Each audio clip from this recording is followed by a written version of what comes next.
ఏడుపాయల దేవస్థానం వద్ద వివిధ దుకాణాల్లో అనుమతి లేకుండా మద్యం అమ్ముతున్నారన్న సమాచారంతో సోమవారం Medak rural CI Keshavulu, Papannapet SI Naresh మరియు సిబ్బంది ఆకస్మిక తనిఖీలు నిర్వహించగా భారీగా మద్యం పట్టుబడింది.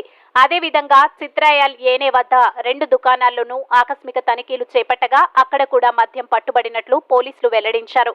పట్టుబడిన మద్యాన్ని స్వాధీనం చేసుకున్నారు. పడిన దుకాణ యజమానులపై కేసు నమోదు చేస్తామని సీఐ కేశవులు వెల్లడించారు.